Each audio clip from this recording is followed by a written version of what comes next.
මැයි 4 වෙනිදා සිට 8 වෙනිදා දක්වා ජාතික වෙසක් සතිය ප්‍රකාශයට පත් කර ඇති බව බුද්ධ ශාසන අමාත්‍යාංශය පවසනවා. කෙසේ වෙතත් එක් රැස්වීමෙන් තොරව නිවෙස්වල ආගමික වතාවත්වල නිරත වෙමින් සම්බුදු තෙමගුල සමරන ලෙස බෞද්ධ කටයුතු කොමසාරිස් ජෙනරාල් සුනන්ද කාර්යපෙරුම මහතා ඉල්ලා සිටිනවා. මැයි මස 7 වෙනි බ්‍රහස්පතින්දා වෙසක් පුන් පොහොය උදාවනවා. වෙනත් සෑම වසරකම බෞද්ධ ජනතාව ආමිස සහ ප්‍රතිපත්ති පූජාවල නිරත වෙමින් වෙසක් සැමරීම සිදු කළද මෙවර පවතින ඇදිරි නීති තත්ත්වය සැලකිල්ලටගෙන එම කටයුතු නිවෙස් වලටම සීමා කරන ලෙස රජය ඉල්ලා සිටිනවා. මෙවර රාජ්‍ය වෙසක් උත්සවය ත්‍රිනිකායික මහනාහිමිවරුන්ගේ ප්‍රධානත්වයෙන් මැයි 6 වෙනිදා සංකේතාත්මකව අරලීගහ මන්දිරයේදී පැවැත්වෙනවා. ආමිකව අරලීගහ මන්දිරයේදී ගරු අගමැතිතුමාගේ ප්‍රධානත්වයෙන් පැයක තියෙනවා වැඩසටහනක්. එතෙන්දී මට ඊයේ දැනුම් දුන්න අග්‍රාමාත්‍ය කාර්යාලය අපේ උපරිම 12 දෙනෙකුට සීමා කරන්නයි කියලා සහභාගීත්වය. වෙසක් පුන් පොහොය දින ක්‍රියාත්මක වන සීල භාවනා වැඩසටහන. අපේ බලාපොරොත්තු වන්නේ නිවස කේන්ද්‍ර කරගත්ත දාන සීල භාවනා වැඩසටහනක් තමයි මෙවර ක්‍රියාත්මක වෙන්නේ වෙසක් දිනය පදනම් කරගෙන. ඒ නිසා අපේ රටේ වැඩි ජනතාවට වැඩි පිරිසකට පුළුවන් සිල් සමාදන් වෙන්න පුළුවන් තමන්ගේ නිවසේ මේ ශාලයේ ඉඳලම. වෙසක් සතිය ක්‍රියාත්මක වෙනවා 4 වෙනිදා සිට 8 වෙනිදා දක්වා. මේ අතර වෙසක් උත්සවය නිමිත්තෙන් ත්‍රිනිකායික මහානායක හිමිවරුන් වෙසක් දින පණිවිඩයක් නිකුත් කර තිබෙනවා. එහි දැක්වෙන්නේ COVID-19 වසංගත තත්ත්වයේ පදනම් කරගෙන ජනතාවගේ ජීවිත ආරක්ෂාව සලසාලීමේ අපේක්ෂාවෙන් තම තමන්ගේ නිවෙස්වලට පමණක් සීමා වෙමින් ආගමික වතාවත් පවත්වන ලෙසයි. එමෙන්ම දිවයිනේ සියලු විහාරස්ථානවල හා ඉන් පිටතදී ජනතාව එක් රැස් වනසේ දාන සීල භාවනා වෙසක් තුරණ ආදී පුණ්‍යෝත්සව සංවිධානය නොකරන ලෙසද මහානා හිමිවරුන් ඉල්ලා සිටිනවා. රටේ උද්ගතව ඇති කොවිඩ් වසංගත ව්‍යාප්තියෙන් ජනතාව ආරක්ෂා කර ගැනීමේ අරමුණින් මෙවර වෙසක් උත්සවය සැමරීමේදී ජනතාව විසින් අනුගමනය කළ යුතු උපදෙස් මාලාවක් සෞඛ්‍ය අමාත්‍යාංශය විසින් ඉදිරිපත් කර තිබෙනවා. ඒ අනුව පුද්ගල දුරස්ථභාවය පවත්වා ගනිමින් ශබ්ද විකාශන යන්ත්‍ර භාවිත කරමින් පිරිත් සහ ධර්මදේශනා වැඩසටහන් සංවිධානය කිරීම සුදුසු බවයි සෞඛ්‍ය අමාත්‍යාංශය පවසන්නේ. වෙසක් කලාප දන්සැල් තොරණ ඇතුළු ජනතාව ඒකරාශී වන වැඩසටහන් පැවැත්වීමෙන් වළකින ලෙසද සෞඛ්‍ය අමාත්‍යාංශය ඉල්ලීමක් කර තිබෙනවා. වෙසක් දිනේදී නිවසින් පිටත අනවශ්‍ය ගැවසීම් සහ වෙසක් බැලීම සඳහා බැහැරව නොයන ලෙසද අදාළ උපදෙස් මාලාවෙන් දැනුම් දෙනවා. සිංහල දමිළ අවුරුද්ද ඔබ නිවසට වී සමරුවා සේම මේ බෞද්ධ ආගමික කටයුත්තත් තමන්ගේ නිවස තුළම සිදු කරන ලෙස මේ වෙසක් සමයත් COVID-19 මර්ධනය කර ගැනීමට රටක ජනතාවක් විදියට එකට එකතු වෙලා අදිෂ්ඨානශීලීව මේ වෙසක් සමයේදීත් කටයුතු කරන ලෙස අපි ඔබෙන් ඉල්ලා සිටිනවා. සමස්ත ලෝකයේ කම්කරු ප්‍රජාව උත්කර්ෂවත් අන්දමින් සමරනු ලබන කම්කරු දිනය අදට යෙදී තිබෙනවා. පසුගිය වසරේ පාස්කු ප්‍රහාරය හේතුවෙන් මැයි දින සැමරීමක් සිදු නොවුණු අතර මේ වසරේදී COVID-19 වෛරසය හේතුවෙන් මැයි දින සැමරුම් පැවැත්වීමට හැකියාව ලැබුණේ නැහැ.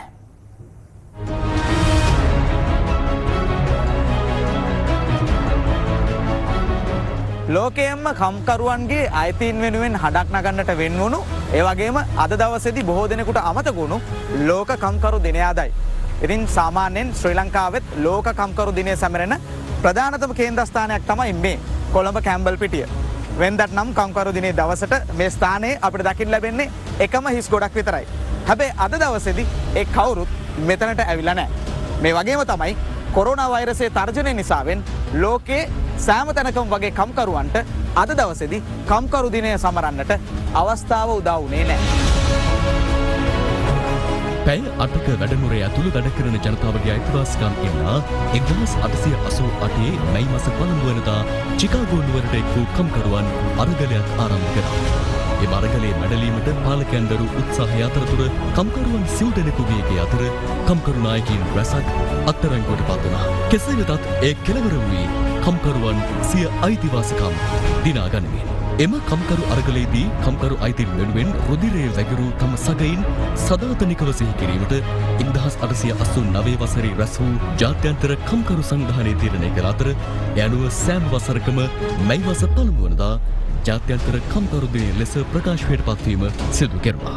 ශ්‍රී ලංකාවේද 1927 වසරේ සිට මැයි දිනය සැමරුණා.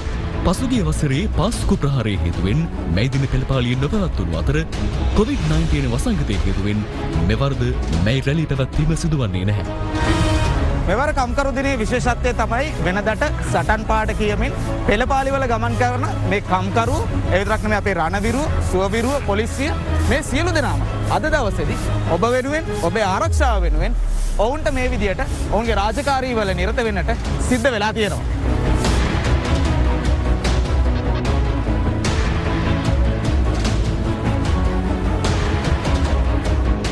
කම්කරුදාස උනාට ඉතින් අපි රස්සාව කරොත් නම් අපිට පඩිය වැටෙන්නේ. අඳුරු නීතිය දාපු දායි නම තාම වැඩ.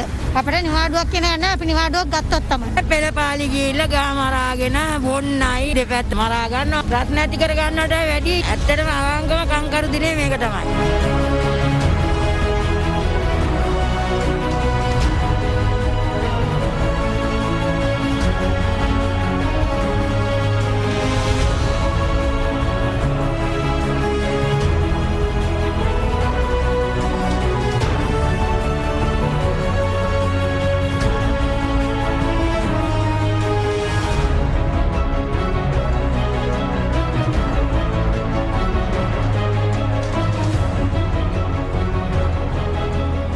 මේ අතර අග්‍රාමාත්‍ය මහින්ද රාජපක්ෂ මහතා මැයි දින පණිවිඩයක් නිකුත් කරමින් පවසන්නේ මෙවර ලෝක කම්කරු දිනේදී කොවිඩ් වසංගතයට එරෙහිව සටන් වැදී සිටින සෞඛ්‍යාංශ ත්‍රිවිධ හමුදාව රාජ්‍ය නිලධාරීන් ඇතුළු සියලු ක්ෂේත්‍රවලට වැඩ කරන ජනතාවගේ උත්තමාචාරය පිරිනැමිය යුතු බවයි. උපුටා ගැනීම COVID-19 වසංගතය වැඩ කරන ජනතාවගේ අනාගතයට බලපාන බව නොසඟවා කිව යුතුයි. අප විදේශගත ශ්‍රමිකයන්ද ලංකාවේ විදේශ ආයෝජන මත යපන කර්මාන්තවල සේවකයන්ද සංචාරක ව්‍යාපාරය ආදී කර්මාන්තවල නියැලෙන්නන්ද කොවිඩ් වසංගතයේ අභියෝගයට මුහුණ දී තිබෙනවා. ලක්ෂ 15කට අධික රාජ්‍ය සේවයේ වැටුප් අඛණ්ඩව ලබා දෙමින්ද එදිනෙදා රැකියාව කිරීමට නොහැකි වූ 72 ලක්ෂයක් ජනතාවට ජීවනාධාරයක් ලබා දෙමින්ද අපි කටයුතු කරමින් සිටිමු. උපුටා ගැනීම අවසන්. මේ අතර මැයි දින පණිවිඩයක් නිකුත් කරමින් ජනාධිපති ගෝඨාභය රාජපක්ෂ මහතා සඳහන් කරන්නේ COVID-19 අභියෝගය හමුවේ අසීමිත කැපකිරීම කරන වැඩ කරන ජනතාවට ගෞරවය සහ ආචාරය පුද කිරීමට මේ ජාත්‍යන්තර කම්කරු දිනය අවස්ථාවක් කරගත යුතු බවයි. උපුටා ගැනීම අතීත සියලු දුෂ්කර අවස්ථා වැඩ කරන ජනතාව සමග ජයගත් අප COVID-19 වෛරසයද නියත වශයෙන් ජයග්‍රහණය කරන බව සහතිකය. අපේ රජයේ කුමන අසිරු තත්ත්වයන් හමුවේ වුවද රටේ ශ්‍රමිකයන්ගේ ජන ජීවිතය අඩාල කර නැත. අඩාල වීමට ඉඩ හරින්නේද නැත. එසේම වසංගතය පාලනය කරමින් නිෂ්පාදන සහ සේවාංශ යාවත් කාලීන කොට වැඩ කරන ජනතාවගේ ජීවන අවස්ථා සුරක්ෂිත කිරීමට කටයුතු කළ යුතුයි. උපුටා ගැනීම අවසන්. මේ අතර 1993 වසරේ මැයි මාස 1 වෙනිදා ත්‍රස්තවාදියෙකුගේ මරාගෙන මැරෙන බෝම්බ ප්‍රහාරයකට ගොදුරු වීමෙන් අභාව ප්‍රාප්ත වූ හිටපු ජනාධිපති රණසිංහ ප්‍රේමදාස මහතාගේ 27 වන ගුණානුස්මරණයට සමගාමීව කොළඹ අලුත්කඩේ අධිකරණ සංකීර්ණයේ අසල පිහිටි එතුමාගේ පිළිරුවට පුෂ්පෝපහාර දැක්වීම අද සිදු කෙරුණා. ඒ හිටපු විපක්ෂ නායක සජිත් ප්‍රේමදාස මහතා සහ එම මැතිණියගේ සහභාගීත්වය.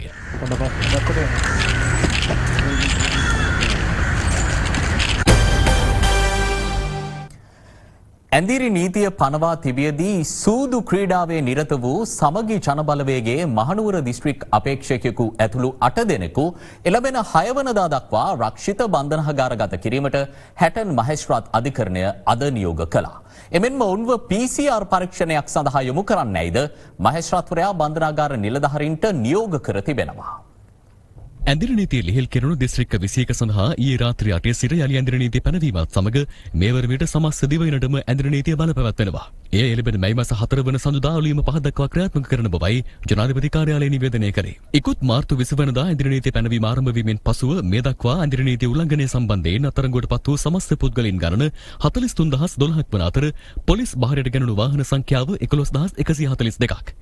ඇඳිරි නීතිය පනවා තිබියදී ගිනිගත් හේන සංචාරක හෝටලයක සූදු ක්‍රීඩාවේ නිරත වූ නාවලපිටිය සමගි ජන බලවේගයේ ආසන සංවිධායක මෙන්ම එම පක්ෂයේ මහනුවර දිස්ත්‍රික් අපේක්ෂකයෙකුද වන සසංක සම්පත් සංජීව මහතා සහ ඔහුගේ ආධාරකරුවන් 7 දෙනෙකු ඊයේ පොලිස් අත්අඩංගුවට ගැනුණා. ඒ හැටන් කොට්ටාශ දූෂණ මර්දන එකකේ නිලධාරීන්ට ලද තොරතුරක් මත වටවල සහ ගිනිගත් හේන පොලිස් නිලධාරීන් සිදු කළ ඒකාබද්ධ වැටලීමකදී කෙසේ වෙතත් එම ස්ථානයේ සිටි තවත් පුද්ගලයන් 12 දෙනෙකු පලා ගොස් තිබෙනවා. අත්අඩංගුවට පත් සැකකරුවන් සමග සූදු ක්‍රීඩාවට රැගෙන ආ රුපියල් 62000 2000ක මුදලක් සහ කාඩ් කුට්ටම් අපේක්ෂකයාගේ ජීවප්‍රතිය සහ තවත් මෝටර රථයක්ද පොලිස් බහරයට ගැනුණා. සැකකරුවන් 8 දෙනාම හැටන් මහේස්ත්‍රාත්වරයා හමුවට අද ඉදිරිපත් කරනු අතර එහිදී ඔවුන්ව එළඹෙන 6 වෙනිදා දක්වා රක්ෂිත බන්ධනාගාරගත කිරීමට නියෝග කෙරුණා. එමෙන්ම පොලිසිය විසින් කළ ඉල්ලීමක් සල්කා බැලූ අධිකරණය සැකකරුවන් 8 දෙනා කොවිඩ් වෛරසය හඳුනා ගැනීමේ PCR පරීක්ෂණයක් සඳහා යොමු කරන්නයිද බන්ධනාගාර නිලධාරීන්ට නියෝග කළා. රක්ෂිත බන්ධනාගාරගත කෙරුණු සමගි ජන බලවේගයේ මහනුවර දිස්ත්‍රික් අපේක්ෂක සසංක සම්පත් සංජීව මහතා නාවලපිටිය නගර සභාවේ හිටපු සභාපතිවරයාද වනවා. හිටපු නගරාධිපතිවරයා මේ ආකාරයට කටයුතු කිරීම කනගාටුදායක කරුණක්.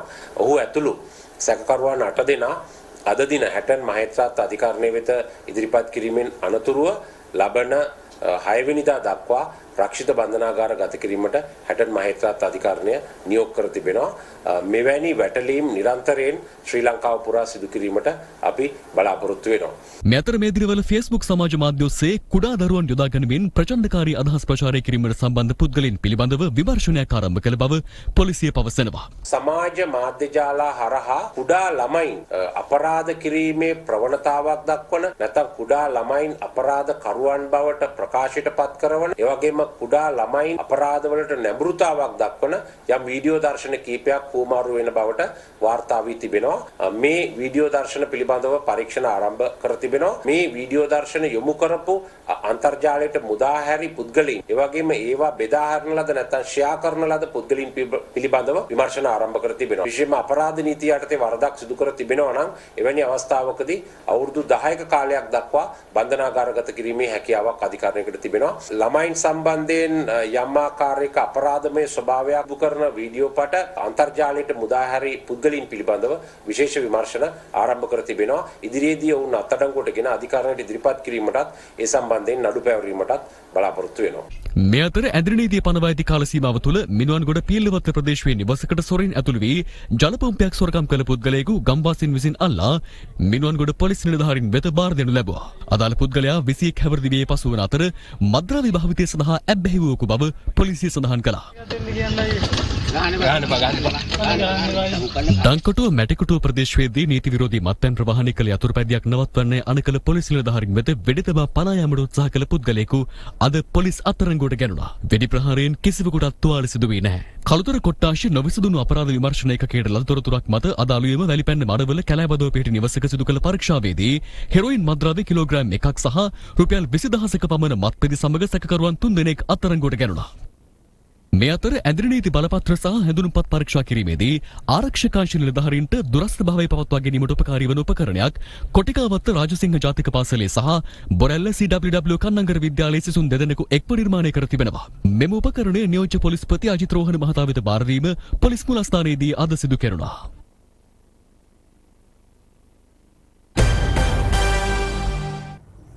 COVID-19 වෛරසය තවත් වසර 2ක පමණ කාලයක් ලෝකේ පුරා ව්‍යාප්ත වනු ඇති බව ඇමරිකාවේ වසංගත රෝග විද්‍යාඥයින් පිරිසක් නිකුත් කළ නවතම වාර්තාවක දැක්වෙනවා.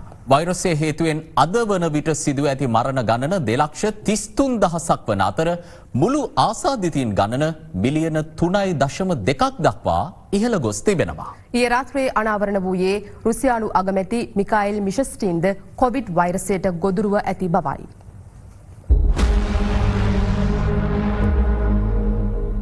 COVID-19 වෛරසයට ගොදුරු වූ බ්‍රිතාන්‍ය අග්‍රාමාත්‍ය බොරිස් ජොන්සන් සුවය ලබද්දී ඊයේ රාත්‍රිය අනාවරණ වූයේ රුසියානු අග්‍රාමාත්‍ය මිකායිල් මිෂස්ටින්ට කොවිඩ් වෛරසය වැළඳී ඇති බවයි. ඔහු එරට ජනාධිපති ව්ලාදිමිර් පුටින් වෙත දුරකථනය ඔස්සේ වීඩියෝ ඇමතුමක් ගනිමින් තමා පත්වති තත්ත්වය අනාවරණ කරනු ලැබුවා. එනුව තමා හුදකලාවේ සිටින බවත් අදාළ ප්‍රතිකාර ලැබීමෙන් පසු වන බවත් ඔහු ප්‍රකාශ කර තිබෙනවා. රුසියාවෙන් කොවිඩ් ආසාදිතයින් 1,06,498ක් වාර්තා වී ඇති අතර එරට සිදු ඇති මරණ ගණන 1,073ක්.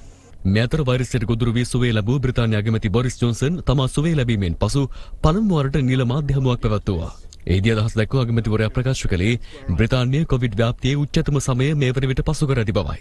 ඒ අනුව අකර්මණ්‍යව පවතින රාජ්‍ය කටයුතු නැවතත් ආරම්භ කළ යුතු ආකාරය සම්බන්ධ පූර්ණ සැලැස්මක් ඉදිරි සතිය තුළදී එළි දැක්වීමට කටයුතු කරන බව ඔහු අනාවරණ කළා. බ්‍රිතාන්‍යයෙන් පසුගිය පැය 24 තුළ වාර්තා වූ මරණ 674ත් සමගින් එරට සමස්ත මරණ ගණන අද 26842ක් දක්වා ඉහළ ගියා. මේ අතර ලොව වැඩිම කොවිඩ් ආසාදිතයන් පිරිසක් වාර්තා වන ඇමරිකාවෙන් ඊයේ දිනේදීත් නව ආසාදිතයන් 30825ක් වාර්තා වී තිබෙනවා. ඊයේ දින තුල පමණක් එරටින් වාර්තා වූ මරණ ගණන 2201ක්. අමරිකානු නාවික හමුදාවට අයත් USS තියඩෝර් රූස්වෙල්ට් සහ USS කිඩ් යුද නෞකා ද්වීපයේ සිටින සියලුම කාර්ය මණ්ඩලය කොවිඩ් ආසාදිතයන් බවටද හඳුනාගෙන තිබෙනවා. මේ අතර නවතම වාර්තා පෙන්වා දෙන්නේ කොවිඩ් ව්‍යාප්තියත් සමගින් ඇමරිකාවේ මිලියන 30ක ජනතාවක් රැකියාව විරහිත භාවයට පත්ව ඇති බවයි. එමෙන්ම රැකියා නොමැති බව පවසමින් රජයේ ආධාර සඳහා ඉල්ලුම් කර ඇති පිරිසද ලක්ෂ 38ක් ලෙසින් දැක්වෙනවා. මෙවන් පසුබිමක දැනට කරගෙන යන පරීක්ෂණ සාර්ථක වූහොත් ලබන ජනවාරි මාසයේ වන විට සාර්ථක කොවිඩ් පාලන එන්නතක් සොයා ගැනීමට හැකි වනු ඇති බව ඇමරිකාවේ ප්‍රවීණ වසංගත විද්‍යා ප්‍රධානියෙකු වන ආචාර්ය ඇන්තනි ෆෝචි පවසනවා. මෙතර කොවිඩ් ආසාදිතයින් වැඩිම යුරෝපා රාජ්‍ය වන ස්පාඤ්ඤයෙන් ආසාදිතයන් 2,13,435ක් වාර්තා වන්නේ එරට සමස්ත මරණ ගණන 24,543ක් දක්වා ඉහළ යද්දී. ඉතාලියෙන් ආසාදිතයන් 2,05,463ක්, එක්සත් රාජධානියෙන් 1,72,478ක්, ප්‍රංශුවෙන් 1,67,299ක්, ජර්මනියෙන් ආසාදිතයන් 1,63,900ක් වාර්තා වනවා. ගත වූ පැය 24 තුළ ඉතාලියේ රෝගීන් 4,693ක් සුවපත් වී ඇති අතර ඒ සැලකෙන්නේ වාර්තාගත අගයක් ලෙසයි. විදේශ වාර්තා පෙන්වා දෙන්නේ යුරෝපානු කලාපීය වෛරස් ව්‍යාප්ති අවදානම ක්‍රමක්‍රමයෙන් පහව යමින් පවතින බැවින් එම රටවල කටයුතු යළිත් යථාර්ථයට පත් වෙමින් නැති බවයි. මේ අතර ආසියානු කලාපයේ වැඩිම ආසාදිතයන් පිරිසක් වාර්තා වන්නේ ඉරානයෙන්. එමගිය 94,640ක් වන අතර වෛරසය ආරම්භ වූ චීනයෙන් ආසාදිතයන් 83,956ක් වාර්තා වනවා. දකුණු ආසියානු කලාපීය ප්‍රබලයා වන ඉන්දියාවෙන් ආසාදිතයන් 35,043ක්, සෞදි අරාබියෙන් 22,753ක් සහ සිංගප්පූරුවෙන් ආසාදිතයන් 17,101ක් හඳුනාගෙන තිබෙනවා. සංක්‍රමණික සේවකයින් බහුල රාජ්‍යයක් වන සිංගප්පූරුවේ සහ කටාර්හි වඩාත් ශීඝ්‍රයෙන් කොවිඩ් වෛරසය පැතිර යන බව විදේශ වාර්තා පවසනවා. එම රටවල ආසාදිතයින්ගෙන් බහුතරය විදේශ සංක්‍රමණිකින් බව සඳහන්. සංඛ්‍යා ලේඛනවලට අනුව සිංගප්පූරුවෙන් ආසාදිතයන් 17,101ක් සහ කටාර් රාජ්‍යයෙන් ආසාදිතයන් 13,409ක් මේ වන විට වාර්තා වනවා. කොවිඩ් වෛරසය වූහාන්හි පරීක්ෂණාගාරයක නිපදවූ බවට හෝ එය ආසාදිත සතුන් ස්පර්ශයෙන් ව්‍යාප්ත වූ බවට සොයා ගැනීමට තමන් මෙතෙක් සමත් නොවූ බවට ඇමරිකානු බුද්ධ්‍යංශ කාර්යාලයේ පසුගියදා අනාවරණය කළා. කෙසේ නමුත් ඊට පටහැනි ප්‍රකාශයක් කරමින් ඇමරිකානු ජනාධිපති ඩොනල්ඩ් ට්‍රම්ප් නැවතත් පවසන්නේ කොවිඩ්-19 වෛරසය චීනයේ වූහාන් නගරයේ විද්‍යාගාරයක් තුළ නිර්මාණය කරනු බවට තමන් සතුව විශ්වසනීය සාක්ෂි පවතින බවයි. මේ අතර වසංගත සම්බන්ධ විශේෂඥයන් නිකුත් කළ වාර්තාවක් උපුටා දක්වමින් CNN මාධ්‍ය නිකුත් කළ නවතම වාර්තාවක දැක්වෙන්නේ තවත් වසර 2කට ආසන්න කාලයක් කොවිඩ් වෛරසය වසංගත තත්වයෙන් ව්‍යාප්ත වෙමින් පවතිනු ඇති බවයි. එමෙන්ම ඉන් ලෝක ජනගහනයෙන් 60%-70% අතර පිරිසක් ආසාදිතයන් බවට පත්වනු ඇති බවට එම වාර්තාවෙන් අනතුරු අඟවා තිබුණා. කෙසේ නමුත් සිංගප්පූරුවේ තාක්ෂණික සහ සැලසුම් පිළිබඳ විශ්වවිද්‍යාලයක් කොවිඩ්-19 වෛරසය පිළිබඳව සිදු කළ පරීක්ෂණයක් එළි දක්වා තිබෙනවා. එහි පළ කළ අනාවකයක දැක්වෙන්නේ ලෝකයෙන් කොවිඩ්-19 තුරන් යාමට ආසන්න වශයෙන් මේ වසර දෙසැම්බර් මාස 4 වෙනිදා දක්වා කල්ගත වනු ඇති බවයි. මෙරට කිරි අවශ්‍යතාවය සපුරාලීමට දේශීය කිරි සමාගම් සූදානම් වුවද ඒ සඳහා අවශ්‍ය දියර කිරි ප්‍රමාණය මෙරට තුළ නිෂ්පාදනය නොවීම ප්‍රධාන ගැටලුවක්. ඒ සඳහා දේශීය කිරි නිෂ්පාදනය 60%කින් වැඩි කළ යුතු පසුබිමක ජාතික පශු සම්පත් සංවර්ධන මණ්ඩලයේ ඇති සැලැස්ම පිළිබඳව අද දින සොයා බැලුවා. කිරිපිටි හා ඒ ආශ්‍රිත නිෂ්පාදන වන යෝගට්, බටර් සහ චීස් සඳහා මෙරට පාරිභෝගිකයා තුළ පවතින්නේ ඉහළ ඉල්ලුමක්. මෙරට දේශීය කිරි නිෂ්පාදනයෙන් සහ විදේශීය කිරිපිටි ආනයනය මගින් එම පාරිභෝගික අවශ්‍යතාව සපුරාලනු ලබනවා.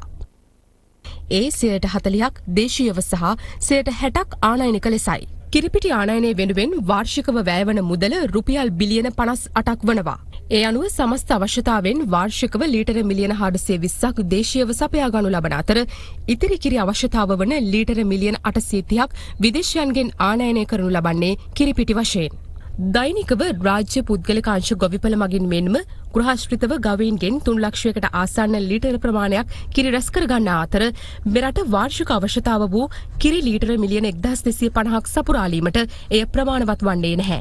කිරි ආශ්‍රිත නිෂ්පාදන වෙනුවෙන් මෙරට විශාලතම රජයේ සතු ආයතනය වන මිල්කෝ ආයතනයට මෙරට වාර්ෂිකව ඉහළ යන කිරිපිටි හා ඒ ආශ්‍රිත නිෂ්පාදන ඉලක්ක සපුරාගත හැකිද? ශ්‍රී ලංකාවේ කිරි සහ කිරි නිෂ්පාදනය සඳහා වැඩි දායකත්වයක් සපයන්නේ මිල්කෝ ආයතනය. හැබැයි දෛනික කිරිපිටි සහ කිරි නිෂ්පාදනය සම්පූර්ණ කරන්නට ඇයි මිල්කෝ ආයතනයට නොහැකි වෙලා තිබෙන්නේ?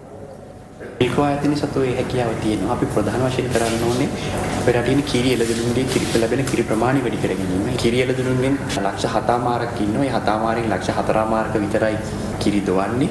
ලක්ෂ 3මාරක් කිරි එළදෙනුන්ගෙන් කිරි ලබා ගන්නේ නැහැ. මේ 3,50,000න් භාගයක් කිරි ලබා ගන්න කිරිගොවි මහතුන් බවට පත් කරන්න පුළුවන් නම් රටේ නිෂ්පාදන ධාරිතාව විශාල වශයෙන් ඒ තුලින් පමණ දැන් ඉන්න එළදෙනුන්ගෙන්ම ඊළ දා ගන්න පුළුවන්. රජය යම්කිසි ආකාරයකින් කිරි ආශ්‍රිත නිෂ්පාදන වැඩි කරන්න පියවර ගත්තොතින් ඔබ ආයතනයේ සූදානම්ද ඒ සඳහා අවශ්‍යතාවය සපුරාලන්න?